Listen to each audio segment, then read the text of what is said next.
students, we are going to start first chapter of first paper, number theory and trigonometry, and the name of the chapter is divisibility. और इस chapter में divisibility का जो chapter है इसको शुरू करने से पहले हम कुछ रिवाइज करने वाले हैं और वो है प्रिंसिपल ऑफ मैथमेटिकल इंडक्शन, जो आपने पहले ही जूनियर क्लासेस में पढ़ रखा है। अब प्रिंसिपल ऑफ मैथमेटिकल इंडक्शन होता क्या है? This principle states that if S is a subset of positive integers, that is S is a subset of N. N क्या है? Set of natural numbers. Natural numbers कौन से होते हैं? 1, 2, 3, 4, 5, 6 and so on up to infinity. ये तो होते हैं natural numbers. और integers कौन से होते हैं? Integers होते हैं आपके पास सारे नेगेटिव, मीन्स माइनस इन्फिनिटी से स्टार्ट करके और आप चलते जाओगे, फिर आपके पास -3, -2, -1, 0, देन 1, 2, मतलब सारे नेगेटिव, सारे पॉजिटिव, ये वाले सारे नंबर्स जिनका आपस में जो डिफरेंस है वो 1 होता है, those numbers are called integers. और उनको हम किससे डिनोट करते हैं? Z से। तो नंबर थ्योरी में जो आपका काम है वो सिर्फ नेचुरल नंबर से और इंटीजर से है, ठीक है। तो अब प्रिंसिपल ऑफ मैथमेटिकल इंडक्शन क्या कह रहा है? This principle states that if S is a subset of positive integers, मतलब नेचुरल नंबर्स का अगर कोई सबसेट है S having the following properties, मतलब उसमें क्या क्या प्रॉपर्टीज है? फर्स्ट है कि 1 उस सेट के अंदर है, 1 बिलोंग्स टू S।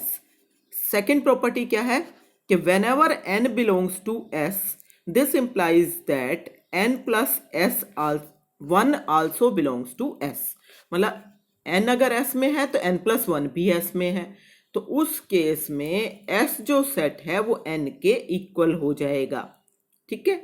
तो this is principle of mathematical induction. अब आप कहोगे कि हमने तो ऐसे तो नहीं पढ़ा था, तो आपने जैसे पढ़ा था उस ढंग से भी वो बात एक ही है। उसमें आप क्या करते थे? किसी भी रिजल्ट को प्रूव करने के लिए जब मैथमेटिकल इंडक्शन को यूज करते थे तो सबसे पहले हम क्या करते हैं कि गिवन एक्सप्रेशन को अगर हमने मान लिया Pn, तो उस केस में सबसे पहले हम n को 1 पुट करते हैं और ये चेक करते हैं कि P1 ट्रू है। तो हम क्या प्रूव करते हैं? Prove that P1 is true. तो उसके बाद फिर एज्यूम कर लेते हैं कि Pn is true for any n, और फिर क्या प्रूव करते हैं? हम ये प्रूव करते हैं कि Pn plus 1 is also true. n के लिए आपने ट्रू मान लिया और n प्लस 1 के लिए आपने ट्रू प्रूव कर दिया, तो फिर हम ये कह देते हैं कि Pn is true for all natural numbers n, मतलब वो रिजल्ट सारे नेचुरल नंबर्स n के लिए ट्रू है। तो एक्चुअली यही मैथमेटिकल इंडक्शन है कि अगर 1 किसी सेट के अंदर है मतलब 1 के लिए ट्रू है, ठीक है ना। और अगर n के लिए हमने मान लिया और जब n के लिए माना तो n प्लस 1 के लिए भी ट्रू आ गया, तो इसका मतलब वो सभी नेचुरल नंबर्स के लिए ट्रू है, मतलब वो S सेट किसके बराबर बन गया? n के बराबर। तो प्रैक्टिकल मेथड जो है प्रॉब्लम सोल्व करने का वही रहेगा जो आप तक आपने पढ़ा है। ये थोड़ा सा सेट की शेप में इसकी डेफिनेशन हम लोगों ने अब दे दी है, ठीक है। तो कोई कंफ्यूज होने की आपको जरूरत नहीं है। अब नेक्स्ट डेफिनेशन देखो क्या है, दैट इज डिविजिबिलिटी। डिविजिबिलिटी क्या है? N integer a not equal to 0 is said to divide another integer b if there exists another integer c such that b is equal to ac। मतलब क्या है? पहली बात देखो कि एक इंटीजर दूसरे को कब डिवाइड करेगा? जब वो नॉन जीरो हो। कोई भी जीरो नंबर तो डिवाइड ही नहीं कर सकता ना, तो इसलिए a not equal to 0 is said to divide another integer b if there exist integer c such that b, जिसको कि वो भाग कर रहा है, वो किसके बराबर होना चाहिए? b is equal to a into c। मान लो आप b को भाग कर रहे हो a से और मान लो आपका आंसर आया c, तो इसका मतलब a इंटू सी भी के बराबर हो गए ना। तो वही चीज आप यहाँ पे डिविजिबिलिटी की डेफिनेशन में लिख रहे हो। तो डिविजिबिलिटी कहलाएगी। मीन्स ए जो है वो बी को डिवाइड करेगा। और उस केस में we can also say in such a case that B is divisible by A, कि बी जो है वो ए से भाग होता है। The fact that A is a divisor of b, a b का डिवाइजर है, या यूं कहो कि बी भाग होता है ए से, एक ही बात है। और उसको हम अब कैसे लिखेंगे नंबर थ्योरी में, इस पे बहुत ध्यान दो। ऐसे लिखेंगे, ए एक लंबी सी ऐसी टेढ़ी लाइन स्लैश करके and b means a divides b, ऐसे पढ़ेंगे हम इसको, ए डिवाइड्स बी, ठीक है ना। And B is called the multiple of A, क्योंकि ए जो है वो बी को भाग कर रहा है तो बी जो है वो ए का मल्टीपल है। मीन्स हम बी को multiple of M of A means multiple of A भी लिख सकते हैं।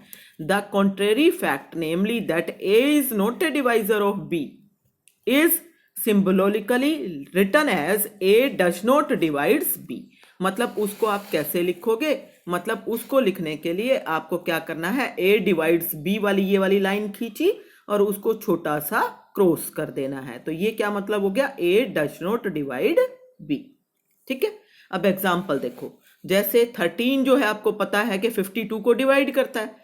क्यों डिवाइड करता है, क्योंकि मैं 52 को लिख पा रही हूं 13 इंटू 4, इसलिए क्योंकि जो 52 है वो मल्टीपल है 13 का। कौन सा मल्टीपल है, फोर्थ मल्टीपल है, ठीक है ना। तो इसलिए ये इसको डिवाइड करता है, तो इसलिए मैंने लिखा 13 डिवाइड्स 52।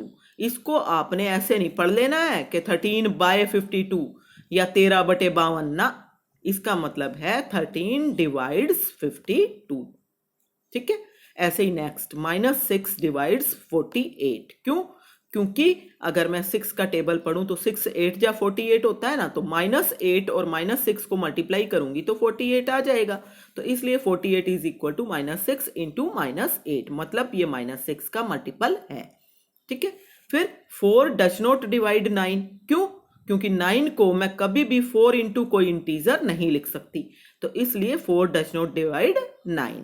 अब फर्स्ट से देखो, आपके पास यहां पे जब 13 डिवाइड कर रहा है 52 को, तो -52 जो है उसको मैं ऐसे लिख सकती हूँ 13 इंटू -4।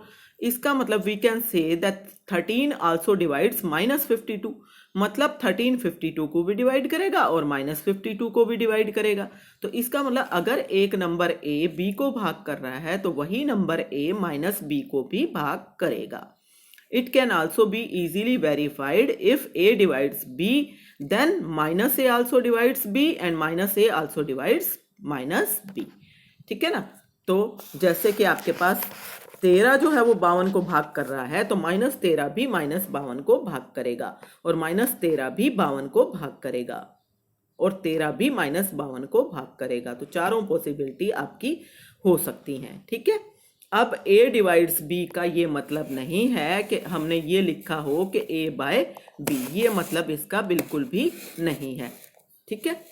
तो then if a divides b then -a also divides b, ये हम पहले से ही डिस्कस कर चुके हैं, ठीक है। देन नेक्स्ट देखो, द वर्ड नंबर में be use to represent integer, क्योंकि अब नंबर थ्योरी में आपने सारे इंटीजर से ही डील करना है। तो आप क्या करोगे, आप सिर्फ इंटीजर बार बार लिखने की जगह नंबर लिख लोगे। लेकिन आप ये समझ जाओ कि जब भी मैंने नंबर लिखा नंबर थ्योरी में तो मैं इंटीजर की बात कर रही हूँ, ठीक है। अब रिमार्क्स देखो, छोटे छोटे रिजल्ट हैं ये कि a डिवाइड्स 0। क्यों, a 0 को क्यों भाग करेगा, क्योंकि मैं 0 को लिख सकती हूँ a इंटू 0। मतलब मान लो मेरे को 0 को भाग करना है, मान लो 2 से भाग करना है मेरे को 0 को, तो आंसर क्या आएगा, आंसर भी 2 ही आ गया, ठीक है ना। 0 आंसर आ गया, तो 2 into 0 is 0। So it means आपके पास 0 is equal to a into 0 where a is not equal to 0। 0 0 को भाग नहीं कर सकता, लेकिन कोई भी नॉन जीरो नंबर जो है वो 0 को भाग करेगा। इसी तरह से 1 डिवाइड्स एवरी इंटीजर, 1 जो है वो हर एक नंबर को भाग करता है, 2 को 3 को 4 को, तो 1 divides every integer means a। अब हर एक नंबर खुद को भी तो भाग करता है ना, तो a डिवाइड्स a। सो हर एक इंटीजर के लिए a also divides a। Division is not everywhere defined in Z, set of integers, मतलब हर एक के लिए डिफाइंड नहीं है, जीरो के लिए नहीं है, बाकी के लिए तो हो ही जाएगी। देन प्रॉपर डिवाइजर देखो कौन से होते हैं। मान लो दो नॉन जीरो नंबर्स हैं a और b. The non-zero numbers a is said to be a proper divisor of number b if a divides b and a is not equal to plus minus 1 plus minus b. अगर मान लो a जो है वो b को भाग कर रहा है, ठीक है, और जो a है वो ना तो प्लस माइनस 1 है और ना ही प्लस माइनस b है, तो जो बाकी डिवाइजर होंगे वो कहलाएंगे प्रॉपर डिवाइजर। फॉर एग्जाम्पल 16 है मान लो, तो 16 के प्रॉपर डिवाइजर क्या क्या बनेंगे, 16 को क्या क्या भाग कर रहा है, 16 को 1 भी भाग करता है, और जो प्लस के भाग करते हैं उसके नेगेटिव भी भाग करते हैं, ठीक है ना। तो 1 है, 2 है, 4 है, फिर 8 है, फिर 16 है, ये सारे भाग कर रहे हैं ना, और इनके नेगेटिव भी भाग कर रहे हैं। लेकिन प्लस माइनस 1 को छोड़ दो और प्लस माइनस 16 को छोड़ दो, तो बाकी क्या क्या बचे, plus minus 2, plus minus 4 and plus minus 8। ये कैसे डिवाइजर आ गए, प्रॉपर डिवाइजर्स ऑफ 16। फिर इम्प्रॉपर डिवाइजर्स कौन से कहलाएंगे, जो प्रॉपर नहीं है, मतलब प्लस माइनस 1 और जिस नंबर से आप भाग कर रहे हो मींस प्लस माइनस b। अगर 16 के केस में देखूं तो प्लस माइनस 1 और प्लस माइनस 16 ये हो जाएंगे इम्प्रॉपर डिवाइजर्स, ठीक है। देन इवन नंबर कौन सा होता है, a number which is divisible by 2 is called an even number. जो नंबर 2 से भाग होता है that is called even number. In general even number is denoted by 2k where k is any integer या एनी नंबर। तो इट means आपके पास वो सारे नंबर्स जो 2 से भाग हो जाते हैं वो क्या कहलाते हैं, इवन नंबर। तो अब सोच के देखो जीरो कैसा होगा, इवन होगा या ओड होगा। हमने अभी अभी प्रूव किया था कि जीरो हर नंबर से भाग हो जाता है, तो 0 2 से भी भाग हो जाता है, इसका मतलब जीरो कैसा है, इवन है। फिर 2 4 6 8 10 and so on, these are all even numbers। Then odd numbers कौन कौन से हैं, odd numbers are a number which is not divisible by 2 is called an odd number. जो नंबर 2 से भाग नहीं होते उनको हम क्या कहते हैं, ओड नंबर कहते हैं।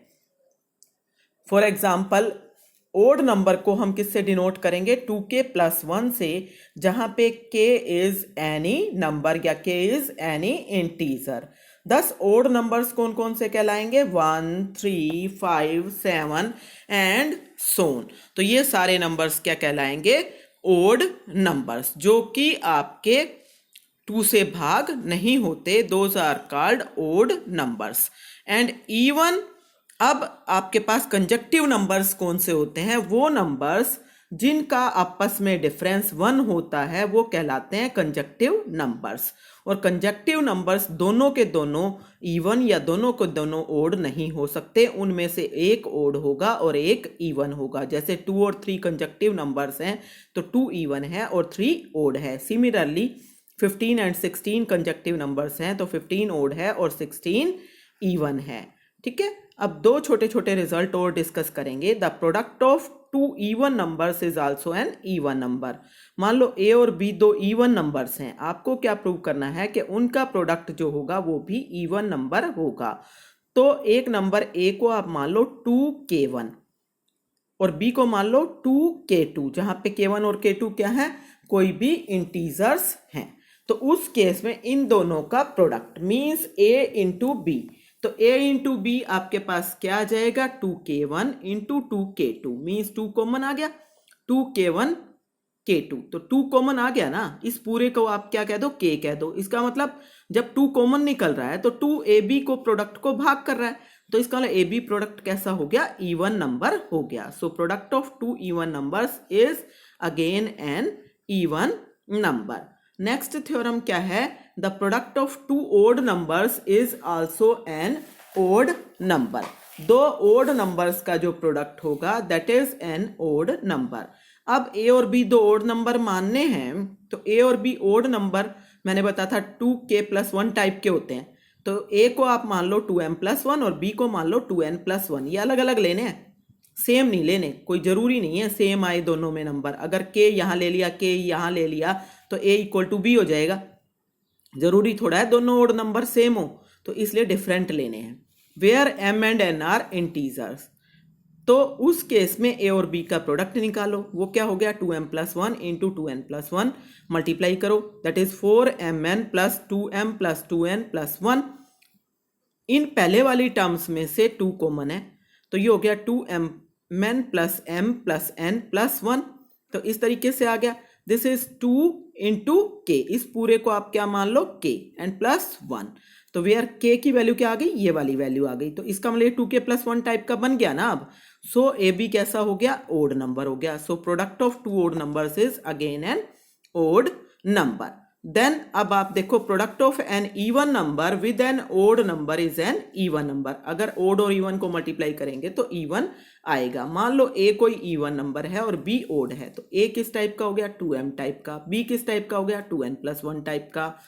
तो a इंटू बी कैसे निकालेंगे, 2m इंटू 2n+1, तो 2 तो कॉमन आ गया ना, इस m को अंदर मल्टीप्लाई कर लो तो 2mn प्लस m, इसको वैल्यू आप लिख दो k, तो this is 2k, where k की वैल्यू क्या आ गई, 2mn plus m is some integer, hence a b कैसा हो गया, इज एन इवन नंबर। तो ए बी कैसा हो जाएगा आपके पास, even number, and therefore product of even number and odd number is even number. ठीक है, तो यहां तक आपने सब काम अच्छे से रिवाइज कर लेना है और प्रॉब्लम्स हो तो पूछ लेनी है। ओके।